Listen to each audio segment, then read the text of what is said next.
What's up, y'all? Welcome back to my channel. It's your girl Yana Samaria, aka Miss Real Spill, aka the Dun Dada What, aka that girl. Okay, so today we are back with another banger, but today I'm gonna do something a little bit different. We're doing on the spot revelation. Like, this is what I learned today after reflecting this morning. Okay, but before we get any further, you already know to hit that like button, hit that subscribe button, and hit that notification bell so you can get each and every video. Outside of that though, I know y'all see the t-shirt. This is Real Spill, the brand. I'm Miss Real Spill. We have a Real Spill t-shirt. If y'all been following me for a while, this is my third Real Spill the brand t-shirt, and this is the one that's gonna stick. I've been looking for a shirt that's like, that's it. And baby, when I looked at this, when I designed this, I was like, that's it, girl, that's it. I'm gonna see if I can put a clip in of the old Real Spill shirts. So we started from the bottom and we are here, okay? So I really appreciate the journey that Real Spill has been on for these last 3 years. Now, the last 2 years of it, I haven't been giving it much thought. Like, I've been kind of doing it, kind of not, putting my toe in it, taking it out, you know, just testing the waters. So yeah, check it out. I'm gonna show y'all. Hold on. All right, so as y'all can see, it says Real Spill Apparel. This is the brand, but this is the apparel part of the brand, Real Spill Apparel. And you know, it says mastering your story. And down here, this is like our motto. It says, you can't really read it, I'm gonna read it to you. It says, the beauty is in the journey, not the destination. Embrace your present moment and that will lead you to your future, okay? I absolutely love it, and I got it with a little skirt. You know, little one too. You know, little one too. You already know what it is. So yeah.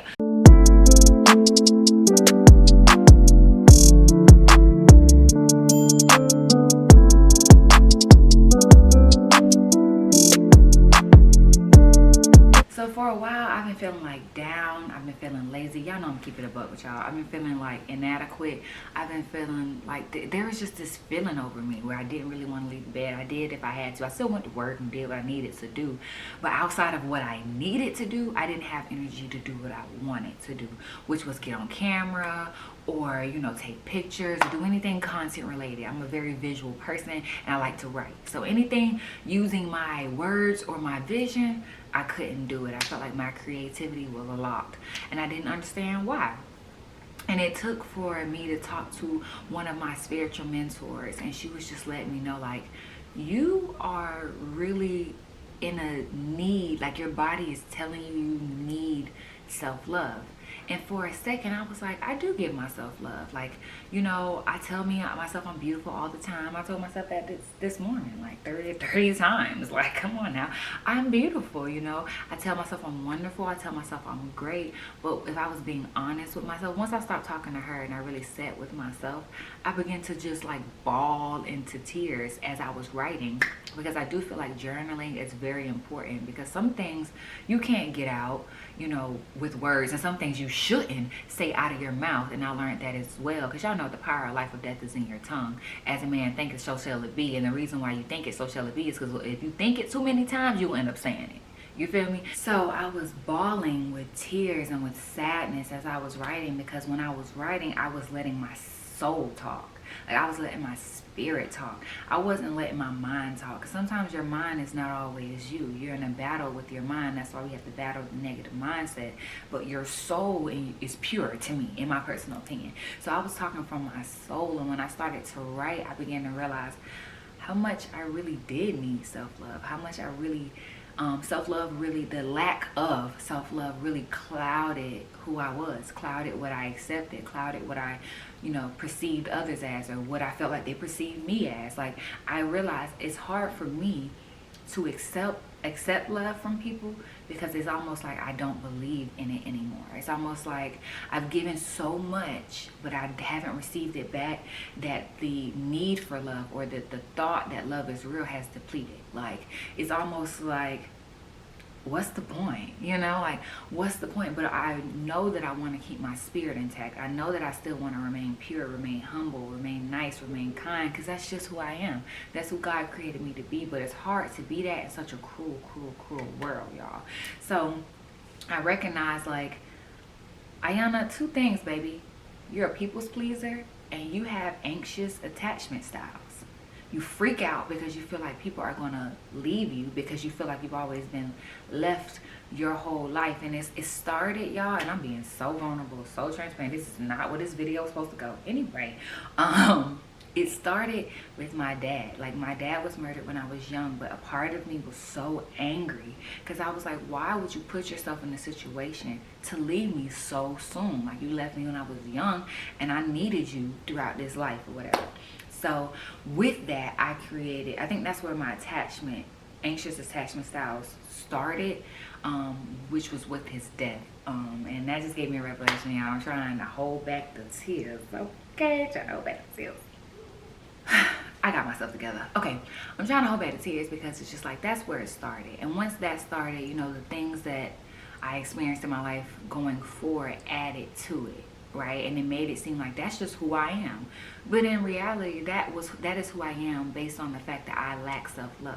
So I was asking myself as I was writing, I was like, do I even have the power to love myself? Like, truly, truly love yourself. There's a difference between surface loving somebody and having depth in your love, right? So of course I surface love me. You know, you can't tell me I'm ugly because baby you lied. You know, you can't tell me I ain't, you know, that girl, because I am. But at the end of the day, that going deep with myself, I didn't do.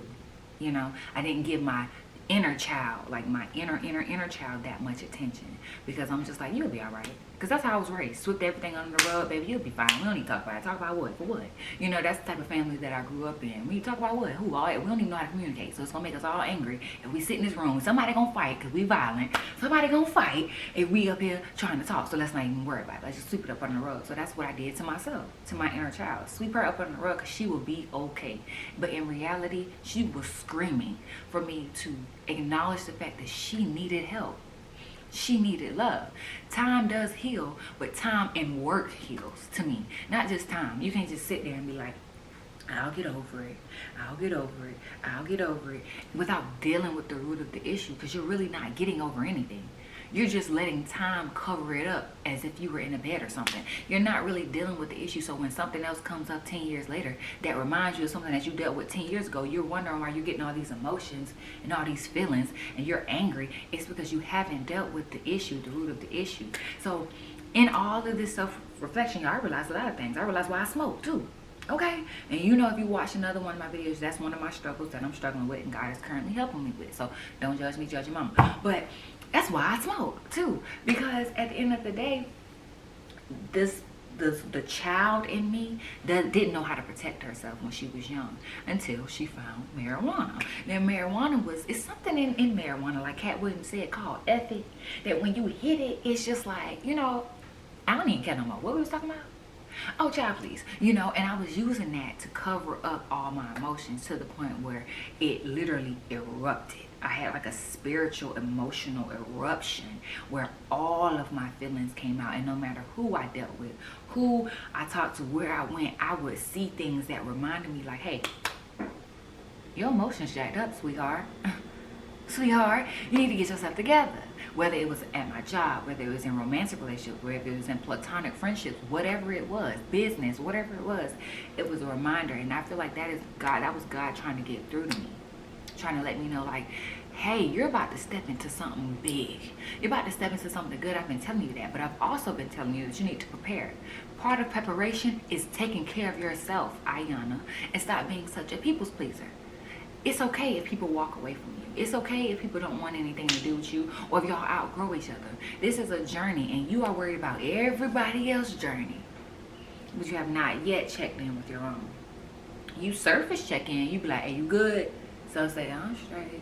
You be like, bet, you know. But if somebody else be like, if you say that to somebody else, hey, you good? And they be like, you know, I'm straight. You be like, no, what's wrong? Like, I felt like something was wrong, but you won't take the time to do that to yourself, to sit down with yourself. And so when I sat with myself this morning, I was like, wow, it's like, if I had a bucket, baby, I'd be able to, and it's hot today, I'd be able to splash everybody, okay, with my tears, cool everybody off, you feel me? Because it was one of those things where I just sat and I just let them all come, and I wrote them all down. And then what I did when I wrote them down, I ripped them things up. I ripped all those feelings up, and as I was ripping them up, I was telling God, I release all this to you, baby. I can't hold this anymore. I'm not strong enough. This isn't my fight. This isn't my battle. I have to take part in what I'm trying to see. Because a lot of times, side note, a lot of times we sit down and we cry and cry and cry. God, I've been praying, I've been praying, I've been praying, I've been waiting. Why you not coming? And your sadness turns into anger and frustration. And now you depressed. You don't want to talk to God no more. And God's like, listen, you're crying, crying, crying, sitting down with your legs crossed. As if you got rocks on your foot and you couldn't move. You want me to pick you up and throw you to the promised land. You got to walk. And in walking, that doesn't mean just waking up every day and walking day to day. Walking means doing the work. Some call it shadow work. Some people might be like, oh, shadow work is demonic. Child, how in the world? It's healing your inner self, which is what God wants you to do. Demonic, but we're not going to go there. So if you get caught up on the name, shadow work is the same thing as deliverance. You have to help play a hand in what you want God to do. You can't just say, I used to go to church, God deliver me, help me, Lord, help me, please, Jesus, help me. And coming home doing the same thing. Wonder why I'm doing the same thing. And getting upset at God because I have to participate. I got to sit there and let them emotions come. I got to write it down. I got to be intentional. I got to have my affirmations and telling myself what God says I am. Look in the Bible. See what God says about you. Write it down. Repeat it every single day. That's what I have to do. That's what I'm going to do. And when I did it this morning, I've done it periodically, so I know that it works. But you know, when you do stuff and then you feel like, oh, I'm good, you stop. But my thing is now is, once I start now, I'm not stopping. Hey, come get your child. Come get your child, okay? Now that I started now, I'm not going to stop because I am determined to get to my breakthrough. I'm determined to get to my deliverance. I'm determined to get to my healing. And nothing and nobody is going to stop me anymore, not even myself. Okay, so eliminating distractions for me is important because at the end of the day, the devil likes to keep me busy in order for me not, it likes to keep all of us busy. It's not just me. It likes to keep all of us busy with work, with children, with relationship problems, with business problems, with this, with health, with this, and money and poverty and all of that. He's trying to keep you so busy so you won't look up and be like, look up and look within and be like, Lord, what can I do to help me? God told me something that freed me, and I hope it free you. You're not here to worry about your future. And honestly, you're not here to worry about what happened to you in the past because your past don't define you. The only thing you are here to do and responsible for is your present moment. That's it. That's the only thing you're responsible for is your present moment. It's making sure everything that you can control in this moment, you control. You can't control the past, but the past is the past. It happened already. You can't control the future because it has not happened already. You don't know what's going to happen. Only thing that you can do is control what God put in front of you right now. That's why the Bible tells you to be a good steward over what he gave you so that he can expand you. He's not going to give you more until he knows you're a good steward over what he gave you. And that's why I had to understand how important gratitude was. All of this, me living in a negative mindset, child, me living in a negative mindset, me being sad and just feeling like I have to consume so much weed because I don't want to deal with reality. All of that, y'all, all of that is me running from my issue. All of that is me saying, you know what, I'm scared to really see what's going to come up out of this if I really commit to it. I'm scared to see how hurt I really am, how damaged I really am, you know? But this is life. That's my present moment. And it comes up in your present moment so that God can say, hey, this is what you need to deal with now. Because I was wondering, like, why is this all coming up now? I ain't had this problem 3 years ago. This mess started in 2021. Why? God said, because 2017 is when I planted the seed. It got to water and it has to grow. And as it grows, it shows you things that you need to fix. Sometimes it's not all about everybody else and what they did to you and oh, whoa, you, da da da da da. Baby, sometimes you're the toxic person in your own story. That's why you got to master your story. Because sometimes you can be the toxicity that's tearing your story apart. You control your story. You and God. You can't blame anybody else outside of that for how your story is going. The only thing you can do is take responsibility for the things that you can control and control what you can control.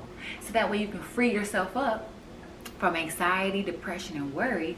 Why did I do this? And oh my gosh, I regret this. And oh my goodness, why did I do? Oh Lord. You don't need to worry about none of that. All things work for your good. All things work for your good. Good, bad, indifferent, in the middle. It all works for your good. You feel me? And I'm very strong. I feel that very strongly. Everything works for your good. There is no such thing as a bad mistake. God turns everything around. Whether you felt like that pregnancy was horrible and I shouldn't have did that, that was the worst decision of my life, He will turn all of that around. All you got to do is use this in a positive way. Because that's another thing. Sometimes the enemy will weigh us down so hard that we don't even want to use this. And the only time we use it is when we complaining about what's happening. But we don't use it for authority. We use it for complaints. And then get mad when things start to multiply. Because what I learned is when you're complaining, you're feeding these demonic entities. Depression, anxiety, worry, stress, health issues, all that stuff, that's not you. Okay, so I had to learn, my mentor told me, Ayana, you are not depression. You are not anxiety. Those are two separate things, okay? But you are allowing them into your space. So this is how you allow them out of your space. Show them the exit door. Stop feeding them. How do you stop feeding them? Stop talking with such negativity. Stop. Even if your mind go there, you need to stop your mind in their tracks and let your mind know we ain't doing that. You know? Stop it here so it doesn't come out of here. By the time when it gets here, by the time it comes out, you need to filter through it. And by the time it comes out, it needs to be something positive. We need to speak against our situation, not give it light. Not, oh my gosh, I don't even want to say it, but oh my gosh, I'm so, or I'm so, this always happens to me. I can't never have no, I can't never do no, If you're in the middle of that, even if you feel like that and that comes to your mind, when it comes out your mouth, what you need to say is, I have more than enough. God, show me how to use what I already have. Because I got to be a good steward over the little things so you can bless me with large things. So show me how to use what I already have. If I lost myself somewhere in this puzzle, give me breadcrumbs to show me how to get back to where I'm supposed to be. Instead of saying I ain't never got no, I always have money. Money is always finding me somewhere. I'm in between blessings right now. I'm waiting on my next blessing. I'm finna run into my next blessing. Change your speech pattern. All of that plays an important part in elevating yourself, you know, and giving yourself self-love. Give yourself time to grow. If you have to, I think isolation is tricky to me, okay? There's seasons where you're supposed to be isolated and there's seasons where you need community. You do not want to confuse the two, because some people will isolate themselves when God needs them to be around people to learn, to grow, you know? Don't be afraid that when you're around people and they're pulling things out of you, you got to run from them. Those are people you need around. People are used as mirrors. Relationships are used as mirrors to show you what needs to be brought up out of you. That what needs to go from you. Now, I'm not telling you to stay in a toxic environment. You know the difference between you. I promise y'all smart. There's nobody on this earth that's dumb, deaf, and retarded. Okay? Everybody on this earth is smart. That being said, you know when something is toxic versus when something is pulling something out of you. Okay? You can look at a situation like, this is destroying me. Or, you know what? This is pulling out the fact that I have an anxious attachment style. This is what I'm noticing. That's not toxic. That's what you're noticing. Or, hey, what's that word I'm looking for? Not clingy. I have codependency issues. That's something that you're learning based off the mirror that God placed in front of you, based off this relationship that's in your face. It could be platonic, business, romantic, whatever. Family, whatever. That's why I'm dealing with this, because I need to deal with it. You know, sometimes when we're dealing with stuff, you get the same thing over and over and over and over and over. You can't keep saying, people trying me. No, God is trying to show you there's something in you I need to get out. That aggravation, that anger issue, that victimization mindset, I got to get you up out of there. So, of course, I'm going to let things hit you. Hit that spot over and over and over until you be like, what is going on? And you start to pay attention. God just wants you to pay attention. Paying attention is a part of your cooperation. Because you're like, I'm active. I'm looking. I'm like, what's going on? What do I need to do? I'm taking responsibility.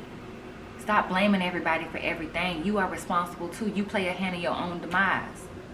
And I had to learn that, child. That was a lot. So that's what I learned this morning. That is my on the spot revelation.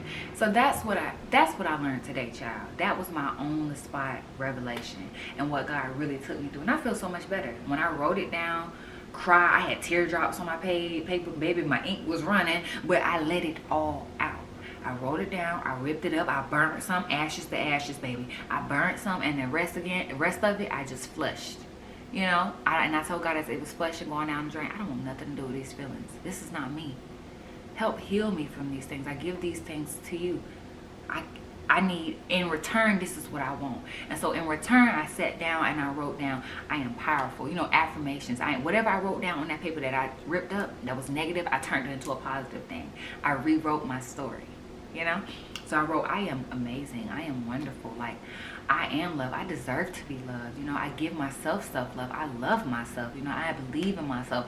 Things like that. And the more you write, the more you say it out loud, the more you feel it in your shana, okay? So yeah, take that with y'all today, and y'all go have a good day. Be great. It's Monday. It's a new week. Go be great. Get you a journal and write your feelings down. Don't be scared of it. It's only you and God in this house, or in the house, you know, or in your room, or whatever you will be at, in your car, wherever you'll be at. It's only you and God. Make the most of it. Don't run from your hurt. Embrace it. Master your story. I'm telling you. You can do it. That's why God gave it to you. You're going through these things because it was meant for you to conquer, not meant for you to fall victim to and fold under. We don't fold under pressure, baby. We make pressure fold for us. You feel me? All right. I love y'all. Y'all already know it's your girl, Miss Real Spill, signing out.